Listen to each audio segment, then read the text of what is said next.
बाद वो बजाज ऑटो ने सारा मामला गड़बड़ाया, ऑटोज पिटे, ऑटोज के बाद बैंक्स की बारी आई, अच्छा खासा खामियाजा उन्होंने भी झेला, दबाव वहां पे भी था। वो तो आईटी रेजिलिएंट था भाई साहब, इसीलिए फॉल्स रिस्ट्रिक्टेड थे। पर हम बहुत इंपॉर्टेंट क्रूशियल जोन्स के इर्द गिर्द अब आके कामकाज कर रहे हैं और एक गिफ्ट निफ्टी गैप डाउन के हल्के इंडिकेशंस भी दे रहा है। ऐसे में वीरू, गुड मॉर्निंग। क्या करा जाए? कल का सेशन जो प्ले आउट हुआ उसको आपने कैसे रीड करा? अगर इस तरह की कमजोरी आ रही है, हम प्रीवियस स्विंग लोज को अगर ब्रीच करके जा रहे हैं तो कोई बहुत ज्यादा घबराने की बात? गुड मॉर्निंग आशीष। देखिए, वेरिएबल अप्रोच रखिए आशीष, जैसे कल भी थी। हमारा कन्विक्शन बाय का तब तक था, देखिए हमारे पास इस रेंज में कोई एवरेज नहीं है, ठीक है, जिसका आपके पास सपोर्ट हो।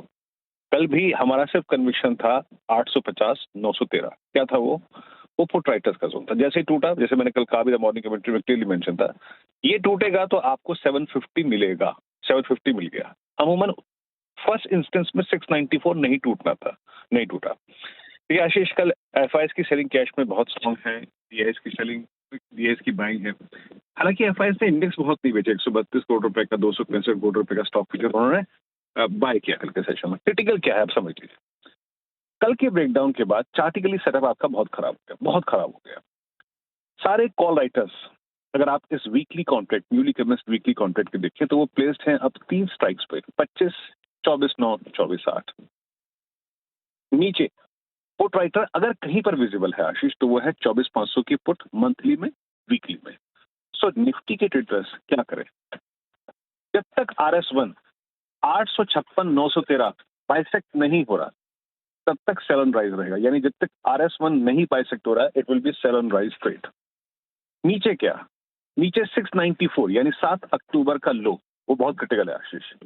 अगर वो वायलेट होता है तो आशीष 3 चीज नजर रखिएगा जो कि डेफिनेटली होंगी। पहला 24,500 जो कि ऑप्शन बेस्ड, दूसरा 24,547 that is 20 week exponential moving average, सबसे क्रिटिकल एवरेज यही है। और उसके बाद 24,470 that is 100 day exponential moving average. So RS1 के नीचे वीकनेस, 7 अक्टूबर का लो टूटा, तो ये 3 जो पॉइंट्स मैंने मेंशन किए हैं ये पॉसिबली आ सकते हैं। शॉर्ट कवरिंग सिर्फ एक केस में होगी, 913 के ऊपर। इन दैट केस 25,033, 25,055, 10 और 50 तक की शॉर्ट कवरिंग पॉसिबल है। निफ्टी बैंक, देखिए सेल ऑफ इसमें यहाँ भी आया और कल बेस 1 वायलेट हो गया। अब मोटा मोटी में बताऊं आशीष, बैंक निफ्टी में है कि अगर आप पिरामिड्स को देखें और एवरेजेस को देखें, बड़े खूबसूरती से लैंड है यहाँ पर। 52,000 पे आपका 20 डेमा भी है, 52,000 पे कॉल राइटर भी है, और 51,000 पे आपका 100 डेमा है, 51,000 पे पुट राइटर भी है। कल एक सेल ऑफ था, अच्छा खासा सेल ऑफ था। RS1 के ऊपर जब बैंक निफ्टी चलेगा तो एक RS2 तक यानी करीब करीब 51,800, 52,000 तक जा सकता है। लेकिन मेरे ख्याल से आशीष अभी वीक हैंड है आज बैंक निफ्टी। अब कल की सेल ऑफ के बाद मेजर चीज क्या है फोकस करने वाली? बैंक निफ्टी अगर मैं आई थिंक फोकस कर रहा होता, वेट फॉर ब्रेकआउट ऑफ 52,000 और else breakdown of 51,000। Till the time bank Nifty थोड़ा सा डिलेमा में रखेगा। बेटर क्लीन व्यू निफ्टी पे है rather than Nifty bank. Nifty bank मेरे को अभी रेंज बाउंड लग रहा है 51,800 से करीब करीब 51,200।